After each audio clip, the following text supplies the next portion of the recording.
warahmatullahi wabarakatuh.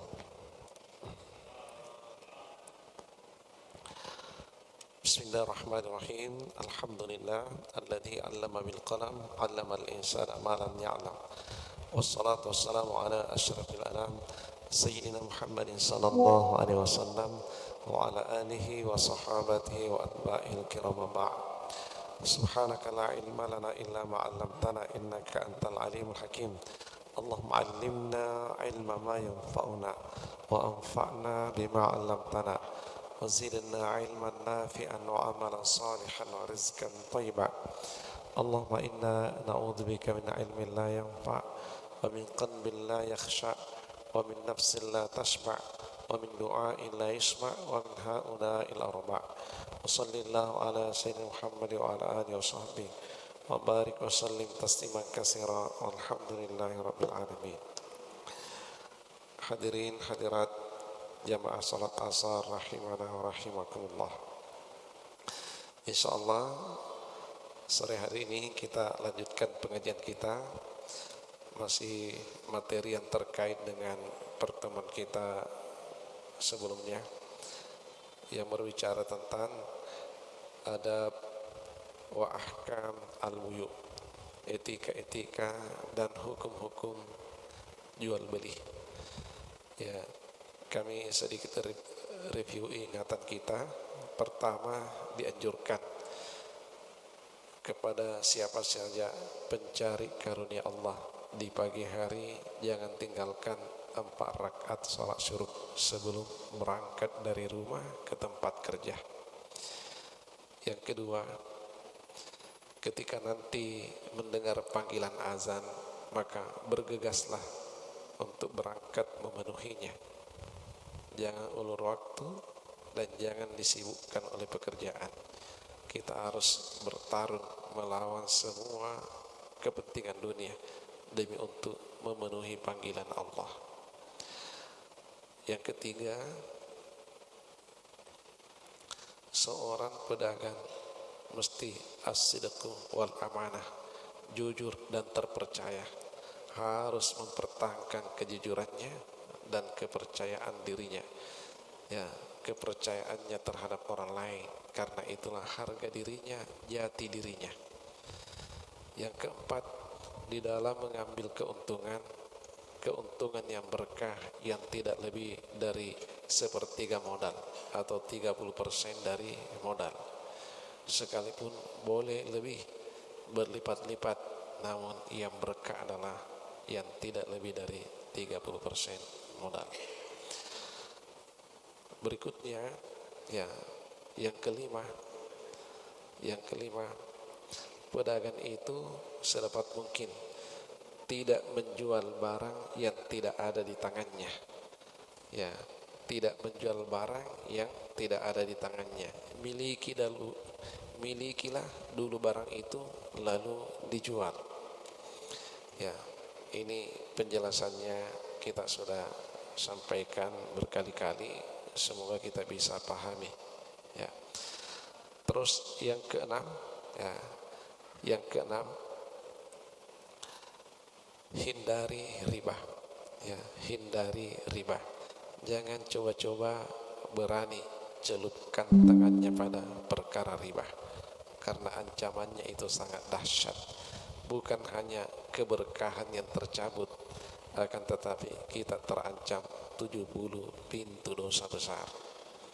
Yang paling ringan adalah seberat dosanya seorang anak yang menzinahi ibu kandungnya sendiri. Waliyadzubillah. Terus yang ketujuh, pedagang yang berkah hasil dagangannya adalah yang memperhatikan zakatnya. Inilah zakat yang kita sudah mulai pembahasannya tadi subuh, kita akan lanjutkan sedikit sore hari ini.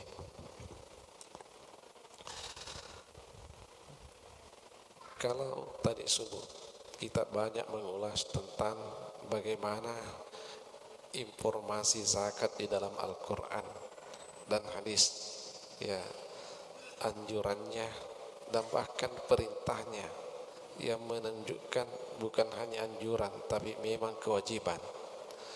Ya, terus fadilahnya seperti apa hakikat zakat itu sesungguhnya. Lalu dititipkan pesan, berupayalah kita untuk dijerat oleh zakat. Jangan justru mencari cara supaya lari dari zakat. Karena zakat itu ada empat maknanya. Orang yang mengeluarkan zakatnya insya Allah selagi tulus hatinya, ikhlas karena Allah, keempat-empatnya akan didapatkan. Zakat berarti kesucian harta dan kesucian jiwa orang yang berzakat. Zakat juga artinya tumbuh berkembang. Zakat artinya keberkahan, dan zakat artinya kebaikan, mendatangkan kebaikan kepada orang yang berzakat, ya, untuk dirinya, keluarganya, dunianya, akhiratnya. Keempat-empatnya pasti tidak ada orang yang tidak mendambakannya.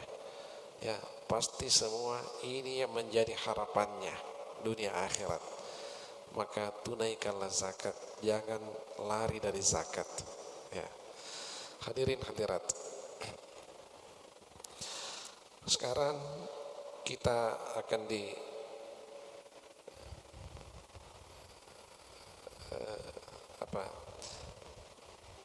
dituntun untuk bagaimana caranya mengeluarkan zakatnya kita pedagang.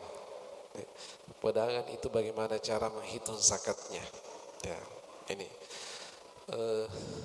karena setiap jenis harta itu, ya, ada caranya masing-masing.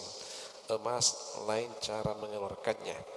Ya, simpanan di bank lain cara mengeluarkannya. Kalau itu mengendap, tidak diputar. Ya, zakatnya pertanian, zakatnya barang tambang, zakatnya hewan ternak, itu semua lain caranya, dan itu tersendiri pembahasannya. Ya, kalau kita tanya nanti insya Allah bisa dijelaskan, tapi untuk satu-satu sepertinya waktu ini repot, ya. Jadi kita saja pilih zakat urudut tijarah. Bagaimana cara mengeluarkan zakatnya barang-barang dagangan, cara menghitungnya seperti apa. Hadirin hadirat, kita lihat dulu acuannya, acuan umum. Zakat itu ketika harta mau disakati, selalu tiga ini yang menjadi panduan, menjadi acuan. Pertama ada namanya nisab. Nisab itu adalah ukuran minimal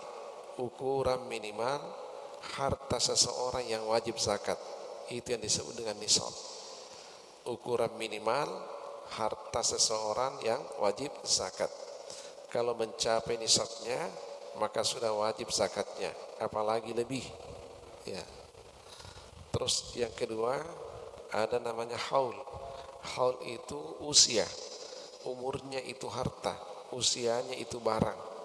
Ya, itu perhitungannya 1 tahun hijriah.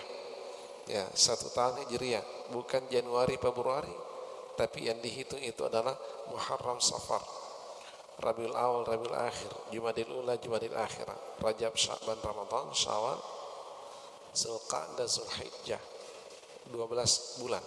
Kalau sudah cukup 12 bulan, ya, perjalanan waktu bulan-bulan Qamariyah cukup 1 tahun hijriah, maka haulnya sudah sampai.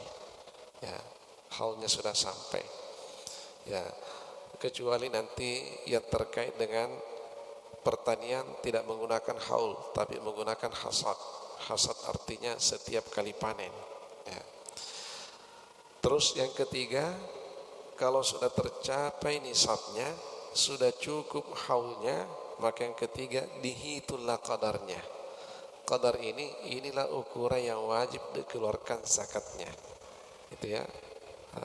Hadirin hadirat, kita lihat nisab dulu. Nisab ada 2 panduan, ada yang menggunakan emas, ada juga yang menggunakan perak. Mendengar pengumuman dari Basnas tahun ini, rupa-rupanya masih menggunakan emas.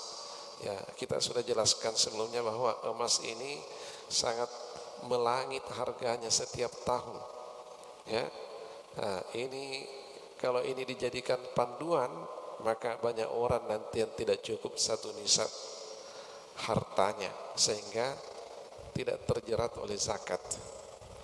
Nah, jadi kami sudah berkali-kali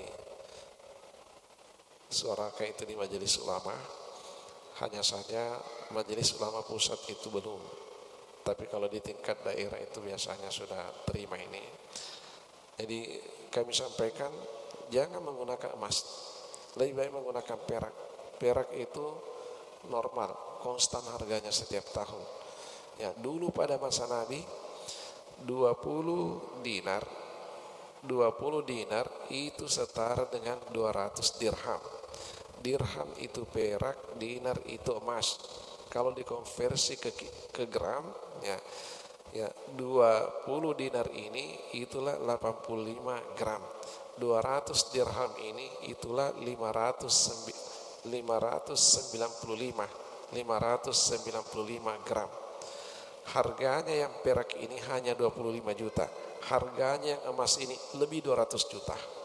Coba betapa jauhnya selisihnya. Pada masa Nabi itu sama itu harganya pada masa Nabi. Nah, sekarang ini sekian ratus juta selisihnya.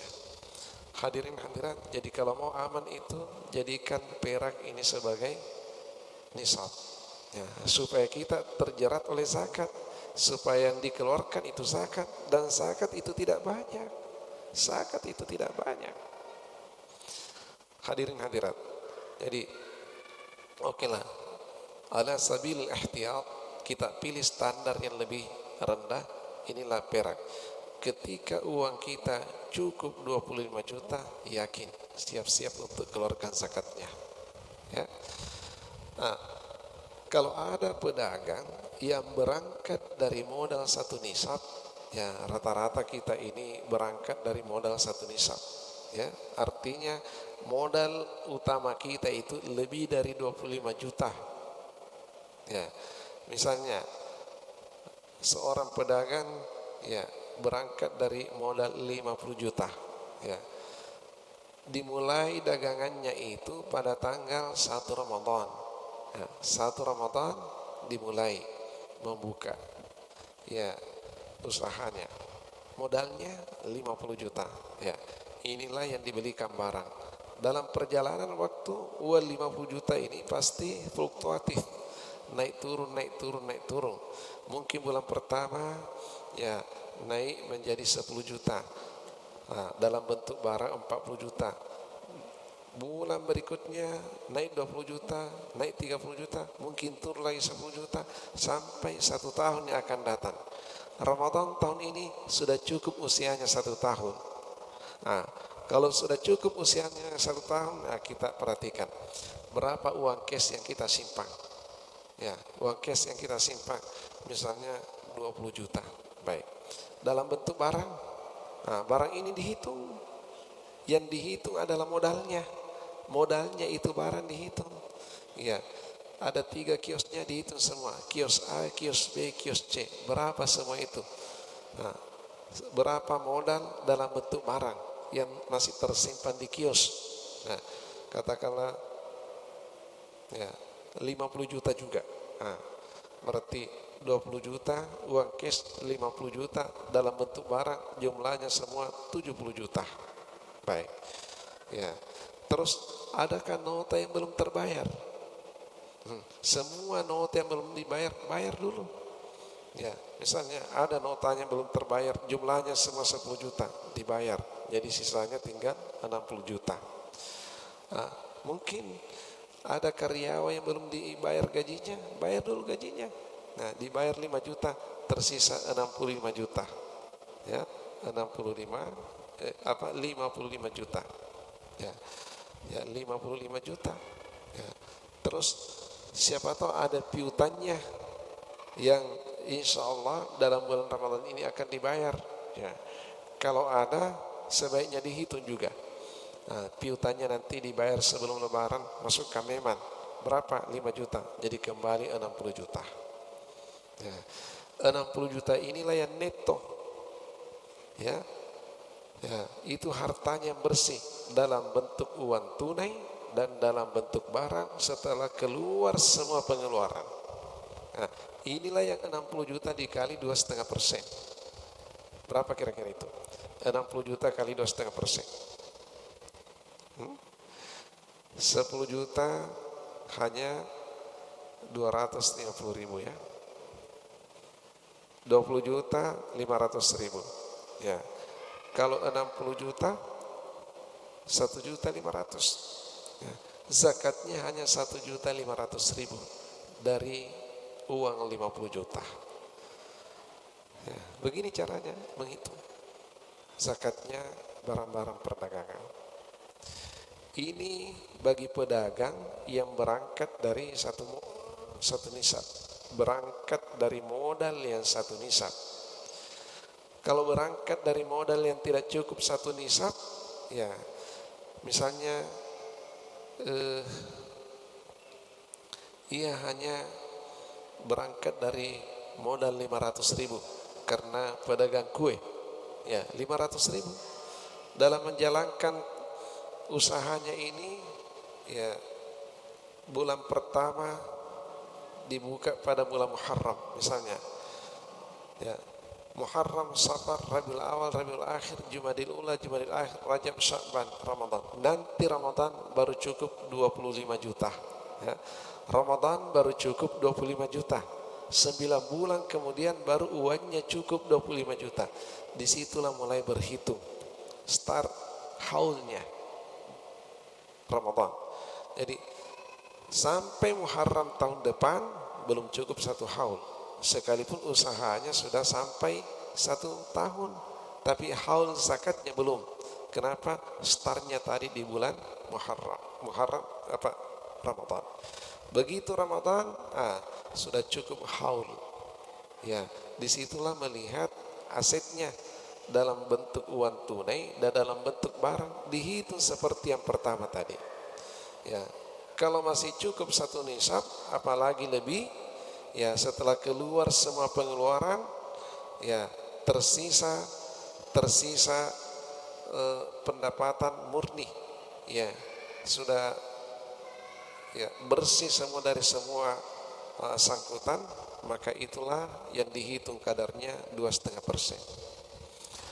Hadirin hadirat, ya ini gampang-gampang susah, ya kalau kita paham insya Allah ya ini mudah ini.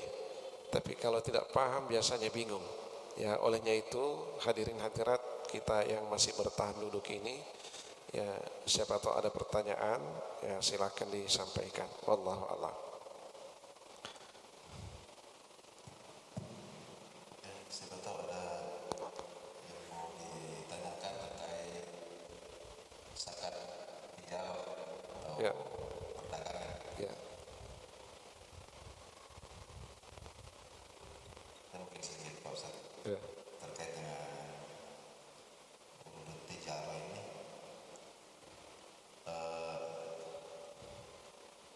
Sekarang Basnas menetapkan bahwa yang menjadikan standar itu emas. Sementara sebagaimana yang kita tahu keadaan sekarang ini, emas ini sudah gila-gila sekali. Baik. Sehingga memang ada beberapa teman begitu yang sering saya bantu untuk mengkalkulasikan harganya. Sekarang ini katanya kita tidak cukup. Itu tadi tidak wajib zakat sekarang katanya. Tadi yang menarik tadi dipaparkan ini bahwa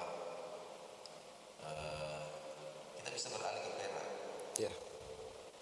Nah sekarang seumpama kita beralih ke perak, lalu kita bawa ke Basnas itu, sementara Basnas sekarang sudah menetapkan emas. Ya. Kira-kira kemudian kalau umpama tidak diterima, terus kita hitung sendiri, salurkan sendiri, bagaimana itu Mas? Ya. Itu pertanyaan. Jadi tidak mungkin Basnas tidak terima. Justru Basnas lebih suka. Ya. Kenapa? Kalau kita menggunakan standar perak, kemungkinannya orang berzakat lebih tinggi daripada emas. Ya. Kecuali kalau Basnasnya tidak paham aturan zakat, mungkin dia tidak terima. Tapi kalau dia paham itu, justru menggunakan standar perak menguntungkan berkali-kali lipat ini Basnas. Semakin banyak umat ini yang berpeluang mengeluarkan zakat. Justru kalau menggunakan perak itu, banyak umat yang tidak berzakat karena nisabnya tidak sampai. Standar nisab itu berapa? 200 berapa juta itu? 260 juta, lebih dari 10 kali lipat. Sementara 595 gram perak hanya 25 juta. Itu yang terakhir saya cek di internet. Hanya 25 juta. Ini sudah cukup satu nisab. Kalau perak 25 juta itu sudah cukup satu nisab. Tapi kalau emas 25 juta belum cukup satu nisab. Nanti 260 juta. Coba. Jadi kalau ini dijadikan standar, rugi Basnas. Umat sedikit yang berzakat. Karena hartanya tidak sampai sebanyak itu. Tapi coba kalau 25 juta, insya Allah banyak yang terjaring zakat. Dan umat ini harus dibangun paradigma yang sehat. Paradigma yang sehat adalah bersyukur ketika terjaring oleh zakat. Kenapa? Zakat itu tadi 4 artinya. Ya, membersihkan, menumbuhkan, memberkahi, dan mendatangkan kebaikan. Itu. Jadi justru kita bersyukur kalau kena zakat. Ya, bersyukur kalau kena zakat. Paradigma ini harus dibuang di tengah-tengah umat. Lalu disadarkan ini Basnas bahwa, tapi ini sebenarnya bukan di Basnas. Basnas itu hanya mengikuti Fatwa Majelis Ulama Indonesia. Fatwa Majelis Ulama Indonesia Pusat ini yang belum berubah sampai sekarang. Kalau kita di daerah itu sudah lama. Sudah lama sosialisasi di tengah umat, konversi nisab uang tunai dari kias ke emas ke kias ke perak. Jadi bukan tidak terima itu Pak Kiai, tidak. Justru ya, kalau Basnas tahu aturan zakat, ya dia lebih senang. Karena justru dengan adanya perak yang kita jadikan panduan, maka kita bisa mengeluarkan zakat. Itu ya.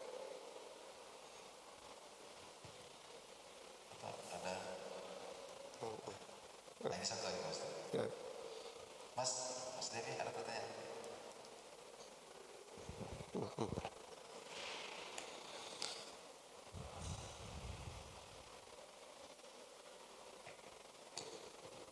Assalamualaikum warahmatullahi wabarakatuh. Waalaikumsalam.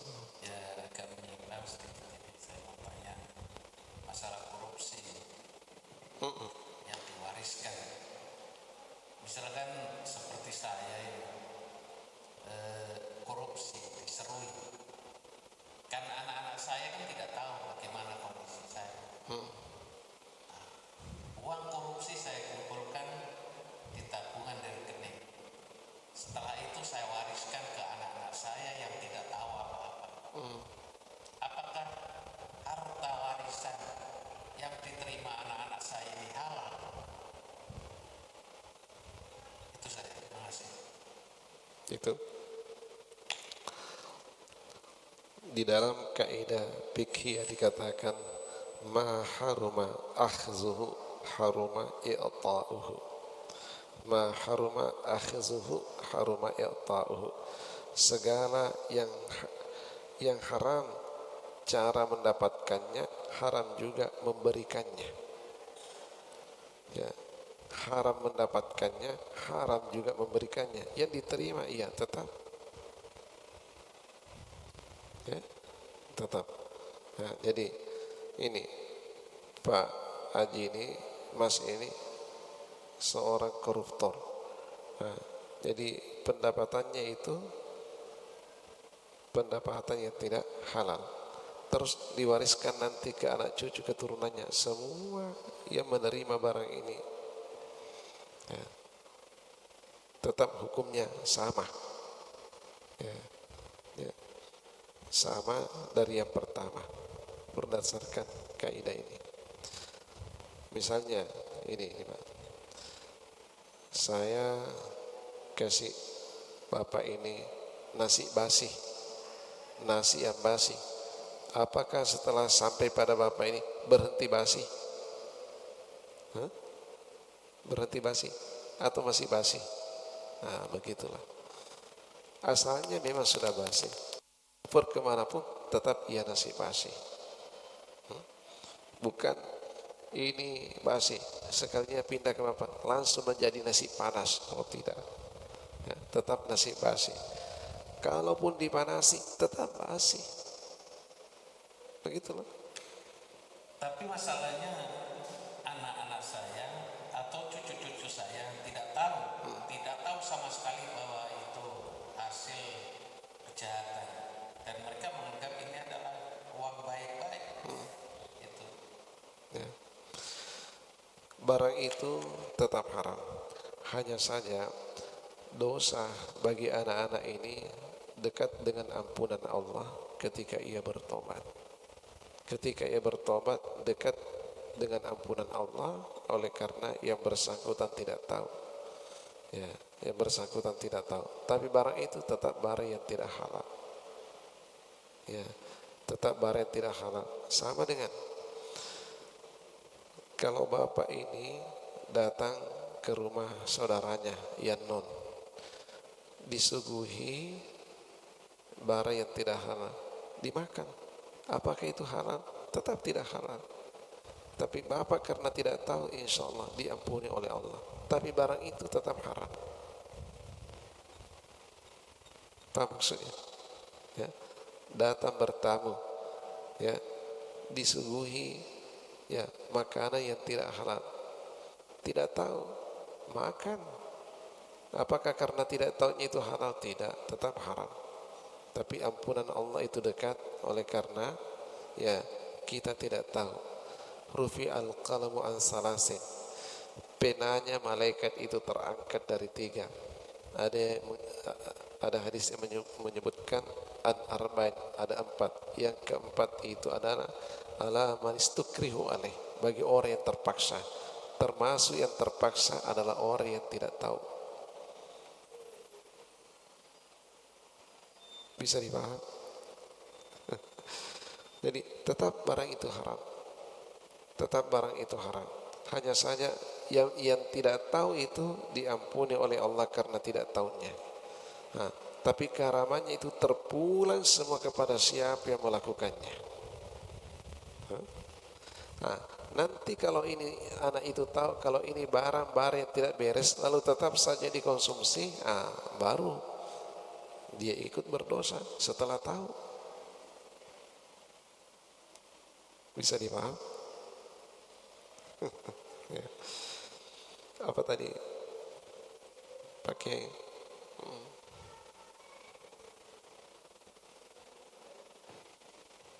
oh ya. Baik, Pak Ustaz. Ini ada pernah terjadi keluarga di kampung ini. Ya. Jadi ada kemenakan mau merantau ke Malaysia.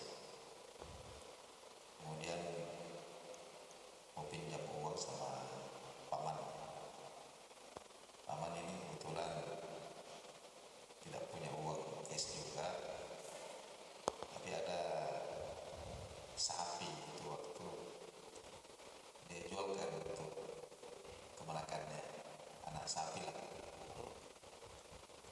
Harganya itu waktu 600.000, mungkin sekitar tahun 80-an itu. Ya. 600.000, diberikanlah uang 600.000 harga seekor sapi ini kepada kemenakan ini untuk pergi merantau dengan status utang. Utang. Nah, kemudian sekitar 20 tahun kemudian kemenakannya ini baru pulang. Kemudian singkat cerita, kemenakan ini baru juga mau bayar utang. Bawalah 600.000 ke omnya ini. Omnya bilang, saya sapi umur 2 tahun. Baik. Ini bagaimana Ustaz? Nah, Kasih. itu yang betul. Yang disampaikan omnya itu betul. Tidak boleh rupiah itu yang dijadikan tolok ukur oleh karena dia mengalami inflasi. Beda pada masa Nabi. Uang pada masa Nabi itu tidak kena inflasi karena dinar dirham. Dinar itu perak. Memang bendanya uang itu yang berharga. Dirham, saya ulangi, dirham itu perak, dinar itu emas. Jadi tidak pernah kena inflasi itu. Tidak ada cerita krisis moneter pada masa Nabi karena bukan uang kertas. Ya, kalau kita 600.000 6 lembar, apa artinya kertas itu? Yang berharga adalah nilainya, bukan kertasnya. Jadi itu kena inflasi. 600.000 20 tahun yang lalu dibayar dengan 600.000 tahun 20 tahun kemudian, tidak akan mungkin sama nilainya. Jadi nilai yang dibayar bukan angka, nilai. Ya, karena harganya itu uang ada pada nilainya, bukan pada angkanya. Angkanya ini fluktuatif karena inflasi. Jadi sudah betul tadi omnya itu mengatakan, ya, belikan saya sapi yang usianya 2 tahun. Karena waktu saya pinjamkan engkau uang, sapi yang usia 2 tahun yang saya jual. Sekarang gantikan sapi saya. Itu betul itu. Jangan 600.000. Ya, sudah ya. Ya, selesai ya. Ya, kebetulan juga ada acara di RRI. Ya, kita cukupkan sampai di sini. Mari kita berdoa dan masih ada pertemuan kita 1 kali. Insyaallah sebentar subuh. Ya, pertemuan kita terakhir. Ya, selain sebentar malam salat tarawih. Kalau masih ada pertanyaan kita simpan-simpan. Sebenarnya sangat banyak hal yang perlu untuk kita ulas ini terkait dengan ya lika-liku ya yang dialami oleh pedagang dan bagaimana sunnah Rasulullah SAW menjawab itu semua, meluruskan itu semua supaya kita tidak terus tersesat di dalam bermuamalah. Ya, kasih yang ini kalau kita setiap harinya gara-gara tidak tahu sehingga panduan-panduan sunnah itu kita langgar, ya kita tidak tahu adakah kesempatan untuk bertobat sebelum tutup usia. Ini yang kita tidak tahu ini. Itu ya. Jadi harus tahu dulu. Ya, harus tahu dulu. Ya. Hadirin hadirat, ya semoga usia panjang di lain waktu bisa kita sambung. Bismillahirrahmanirrahim. Alhamdulillahirabbil alamin. Sallallahu ala sayyidina Muhammad wa ala alihi washabbihi ajma'in. Allahumma nawwir qulubana jami'an binuril ilmi wa binuril hikmah wa binuril hidayah kama nawarta as-samawati wal ardi binuri syamsik. Subhanakallahumma bihamdika nashhadu an la ilaha illa anta nastaghfiruka wa natubu ilaik. Subhana rabbika rabbil izzati amma yasifun wa salamun alal mursalin walhamdulillahi rabbil alamin. Amin. Wa ma taufiqi illa billah, alaihi tawakkaltu alaihi unib. Assalamualaikum warahmatullahi wabarakatuh.